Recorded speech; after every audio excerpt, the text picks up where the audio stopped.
السلام عليكم ورحمة الله وبركاته. ازيكم حبايب قلبي، عاملين ايه؟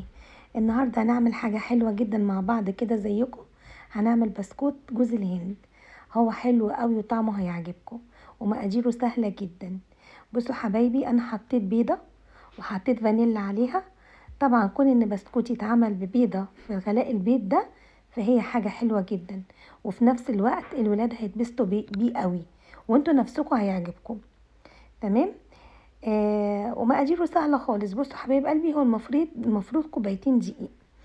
انا خدت كوبايه واحده حطيت عليها معلقه بيكنج باودر، تمام، ونص كوبايه زبده او سمنه، ونص كوبايه سكر. مقاديره سهله قوي وهكتبها لكم ان شاء الله.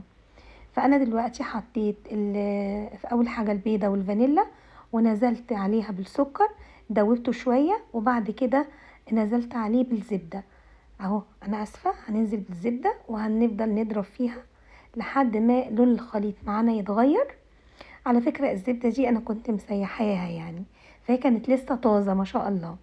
كل سنه وانتم طيبين. طبعا زبده الشتاء لا يعلى عليها. بالنسبه لمقدار الدقيق يا حبايب قلبي، هما كوبايتين بس انا خدت منهم كوبايه واحده حطيت عليها معلقه البيكنج باودر، وهقول لكم فكرتها ايه.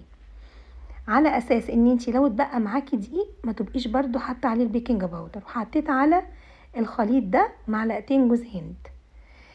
الكوبايه كانت كويسه بس الخليط ملمش معايا، فاصبحت انا خدت من الكوبايه التانية كام معلقه، خدي بالمعلقه لحد ما الخليط معاكي يبقى كويس ونوبسي ما يشققش.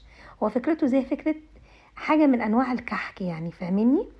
انت طبعا عندك طبق تاني فيه جوز هند. العجينه انت بتكوريها وبتحطيها في الجوز الهند. على فكره انا متعمده ان انا اعمل حجمه كبير، ما اعملهوش ميني، لان انا عايزه احطه في اللانش بوكس لبنتي. عاوزاكم تجربوه حبايب قلبي، وان شاء الله هيعجبكم، وبالهنا والشفا على قلوبكم. السلام عليكم ورحمه الله.